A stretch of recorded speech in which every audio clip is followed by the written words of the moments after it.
Hola, buenos días. Bienvenidos al curso online de español. Me llamo Carlos Izquierdo Tobías y soy exprofesor visitante de Jamia Millia Islamia en Nueva Delhi. Ahora nos encontramos en el módulo 28 del paper Historia de la Literatura Hispanoamericana 2. En este módulo vamos a hablar sobre la renovación del regionalismo y el indigenismo. El indigenismo, como vimos en módulos anteriores, tuvo su momento de auge en la década de los 30. En los años siguientes, esta tendencia no cesó, aunque sí que tuvo que adaptarse, al igual que la novela regionalista, a la idea de que las sociedades americanas estaban compuestas no solo por una cultura criolla y otra indígena, sino por un interminable cuadro de matices e influencias étnicas, culturales y lingüísticas. En los años 50 nos encontramos con un renacimiento de estas tendencias. Juan Rulfo, José María Arguedas y Augusto Roa Bastos dan un nuevo ímpetu a aquellas formas, dotándolas ahora de una concepción del hombre más universal. En este módulo vamos a hablar concretamente de las obras de Juan Rulfo, El llano en llamas, Pedro Páramo, de José María Arguedas, Yaguar Fiesta, Los ríos profundos, El zorro de arriba y el zorro de abajo, y de Augusto Roa Bastos, Hijo de hombre y yo el supremo. En una última sección trataremos de autores de diversas corrientes como la neorrealista o la neoindigenista. Juan Rulfo nació en 1918 y murió en 1986 y es uno de los grandes nombres de la narrativa mexicana e hispanoamericana. Su reputación se asienta principalmente en su libro de relatos El llano en llamas de 1953 y su novela Pedro Páramo de 1955. Nacido en Apulco, Jalisco, fue testigo durante su infancia en San Gabriel de la violencia de la Guerra Cristera entre 1926 y 1928,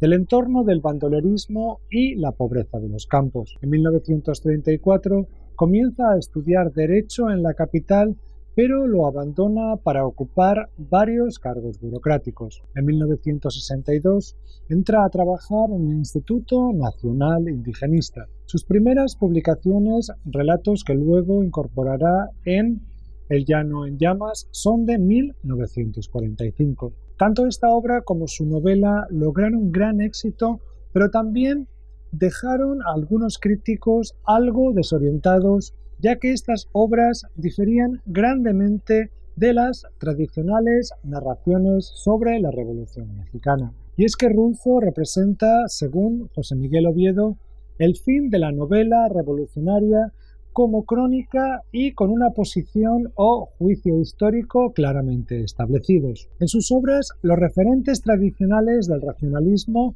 como las luchas sangrientas del campo mexicano y las miserias de los campesinos, adquieren una inflexión universal, mítica y simbólica. Rulfo escribe desde la posición de desencanto de una generación que había perdido padre o hijos en la lucha revolucionaria. Esta se había transformado en un mero juego burocrático que dominaba el partido único. El mexicano nos habla en su obra de las víctimas de los procesos revolucionarios de una forma que conecta con las creencias y mitos ancestrales.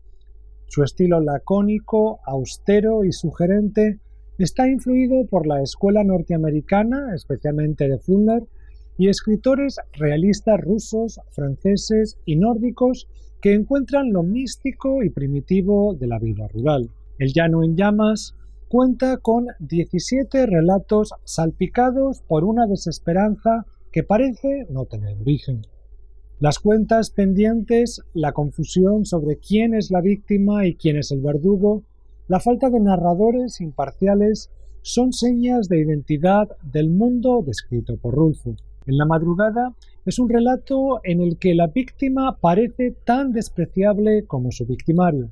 En No oyes ladrar los perros, un hombre mayor camina cargando el cuerpo herido de su hijo bandolero mientras le recrimina sus actos. El drama se genera por medio de los dos cuerpos entrelazados y sus respectivos sufrimientos, evocando la piedad de Miguel Ángel el Vía Crucis, la historia de la oveja descarriada del Evangelio y otras muchas historias. Como nos recuerda José Miguel Oviedo, Pedro Páramo nos muestra claramente algunos de los aspectos innovadores de toda la obra de Rulfo, que tendrá gran influencia en la novela de los 60, la fragmentación del tiempo de la narración y la mitificación del mundo real.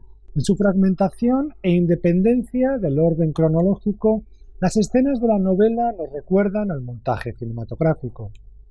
Asimismo, las formas de imaginación popular han conquistado la representación de la realidad. En palabras de José Miguel Oviedo, las dicotomías vida-muerte y mundo concreto-ultratumba se disuelven en una dimensión antigua que contradice las evidencias racionales. Los muertos hablan entre ellos y con los vivos en un trasmundo de sueños anticipatorios, promesas rituales y castigos predestinados. Esta visión, siendo personal, hunde sus raíces en el trasfondo mitológico del antiguo México y en creencias mágico-religiosas del presente. La asociación de la muerte con las experiencias de la ebriedad, el sueño y la sexualidad, tan frecuentes en la novela, tienen su base en el pensamiento náhuatl. Continúa. Junto a este sustrato cultural, Rulfo hace uso de referencias al mundo clásico grecolatino. La trama se centra en Juan Preciado, que busca la tierra de Comala donde cree vive su padre. Luego descubrirá que su padre está muerto. Si esta trama hace referencia a los huérfanos que dejaron las guerras revolucionarias y la guerra cristera, también recuerda al episodio de la Odisea que narra la búsqueda de Ulises por parte de su hijo Telémaco. Asimismo, la descripción de Comala como un lugar desolado poblado por personajes vacíos de vida como fantasmas recuerda al infierno que visita Orfeo. La localidad que visita Juan Preciado es un lugar donde todo ya pasó hace tiempo. Es un lugar sin futuro. Vamos a hablar ahora sobre José María Arguedas. Si durante su vida fue un distinguido representante de la literatura indigenista, tras su suicidio, José María Arguedas se convirtió en un símbolo de las causas políticas relacionadas con el mundo andino. Como antropólogo, publicó Canto Quechua en el 38, Canciones y cuentos del pueblo quechua en el 49 y Formación de una cultura nacional indoamericana del 74. Nacido en los Andes peruanos, Arguedas tuvo una infancia difícil, con un padre a menudo ausente y una relación nada apacible con su madrastra y hermanastros. Ante tales circunstancias, se refugió en el mundo indígena, incluso tuvo una cuidadora indígena, en su música y creencias e incluso en su lengua, ya que llegó a aprender quechua. En 1931 se instala en Lima como estudiante y comienza a beneficiarse del ambiente intelectual de la ciudad. En 1935 publica su primer libro que contiene los relatos Agua, Los Escoleros y Huarma Cuyay. El primer relato está escrito como un testimonio. Los Escoleros trata de las experiencias del autor en 1926 en un internado. Huarma Cuyay, que en quechua significa amor de niño, nos ofrece una descripción de la experiencia andina del autor como dolor e injusticia por un lado y armonía con la naturaleza por otro. José Miguel Oviedo habla del indigenismo arguediano con los siguientes términos. Es una visión íntima desde adentro, traspasada de lirismo y emoción, que no seguía precisamente los lineamientos ideológicos del modelo clásico.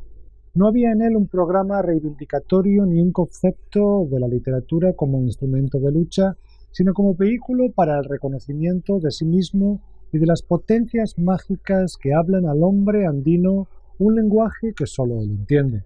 Su primera novela fue Yaguar Fiesta del 41, pero la novela que marca su madurez como escritor fue Los Ríos Profundos del 74, su obra maestra.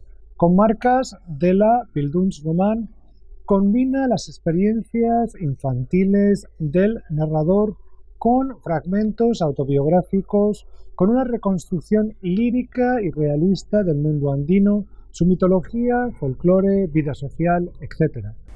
En el primer capítulo, el protagonista siente que le hablan los muros incaicos de Cuzco sobre los que construyeron los españoles. El narrador protagonista capta las contradicciones de su entorno e intenta encontrar una identidad que la supere. Parece que, como Ernesto, Arguedas siente que la realidad indígena es aquella identidad. El escritor peruano propone a la vez tal opción como la que puede resolver las escisiones de un país fracturado culturalmente. En los últimos años de la vida de Arguedas sintió sus fuerzas minadas más y más por sus conflictos personales, la inestabilidad del país y las consecuencias del golpe militar revolucionario de 1968 y el peso de su propia imagen como intelectual. En esta época escribe El Sexto, de 1961, testimonio de su estancia en la cárcel, La agonía de Rasuniti, del 62, relato que une sus investigaciones antropológicas y sus propuestas estéticas, y las novelas Todas las sangres, del 64, y El zorro de arriba y el zorro de abajo, de 1971. Todas las sangres reflexiona sobre diferentes posturas políticas representadas cada una por un personaje: feudalismo, capitalismo tradicional, capitalismo moderno, defensa del campesinado, etc. Y la cuestión del poder, a la vez que ofrece un cuadro de la compleja sociedad peruana, los conflictos y alianzas entre la urbe, la provincia y el campo.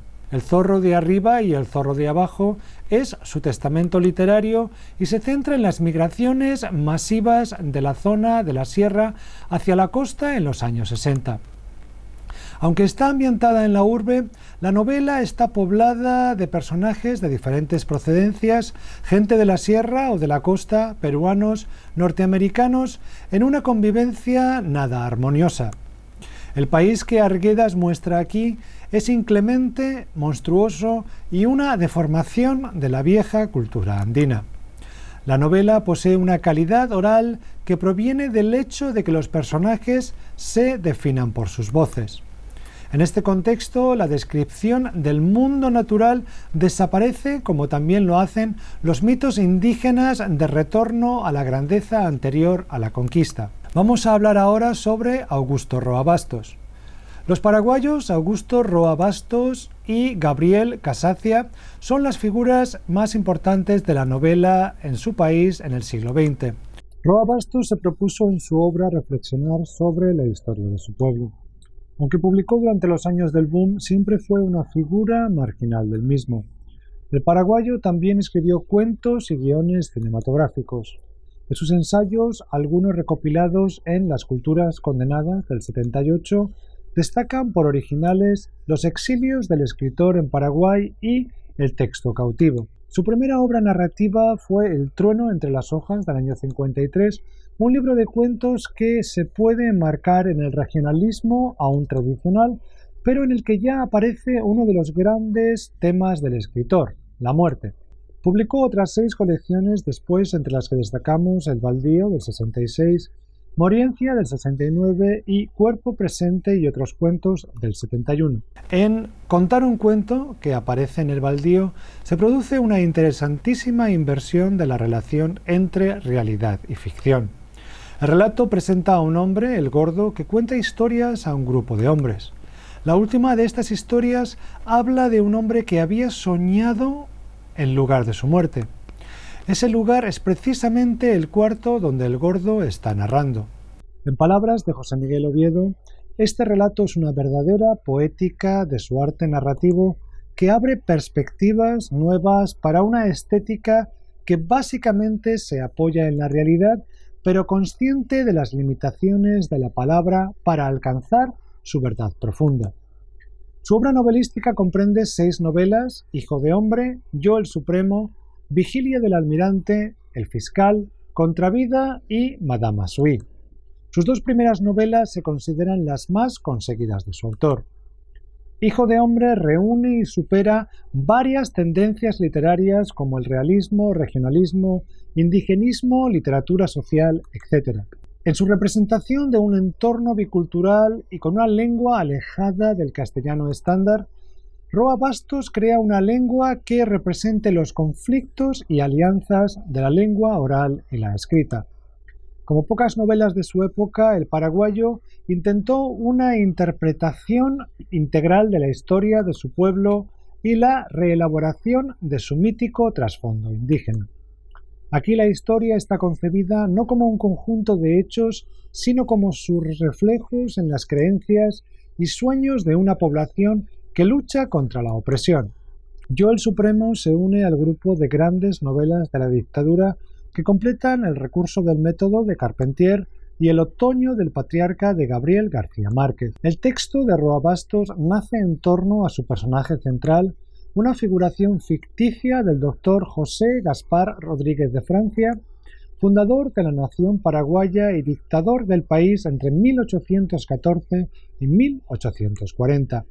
La novela tiene sus marcas históricas, pero también se nutre de pasajes alucinatorios, anacrónicos y utópicos. Vamos a hablar ahora sobre neorrealistas, neoindigenistas y otros narradores. El novelista y ensayista José Revueltas, aunque no muy conocido fuera de México, tiene un notable puesto en la historia política y literaria de México. Hombre de pensamiento independiente, incluyó en su marxismo elementos del cristianismo y tradiciones populares. En el contexto de la represión estudiantil de Tlatelolco en 1968, se convirtió en un líder moral de la rebeldía juvenil. De sus experiencias en la cárcel nació la novela El Apando, de 1969, aunque esta no narra las experiencias directas del autor, sino los esfuerzos de 3 presos por ingresar droga en el presidio en un clima de miserias y caos. Su obra literaria, que recuerda al neorrealismo de la Italia de la época, es una denuncia política y también un cuestionamiento de los movimientos ideológicos mexicanos, como podemos ver en Los días terrenales y Material de los sueños.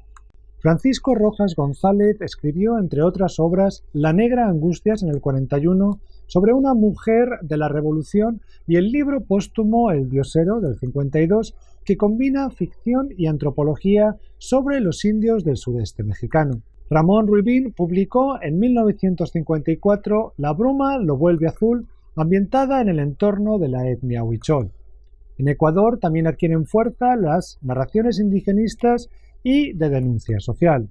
Adalberto Ortiz, tardío representante del negrismo, publicó en 1949 Juyunco, historia de una isla, un negro y otros negros. Pedro Jorge Vera escribió una ficción de clara crítica social y carácter popular, como podemos ver en sus cuentos o en su novela Los animales puros de 1946. Y terminamos aquí este módulo. Muchas gracias.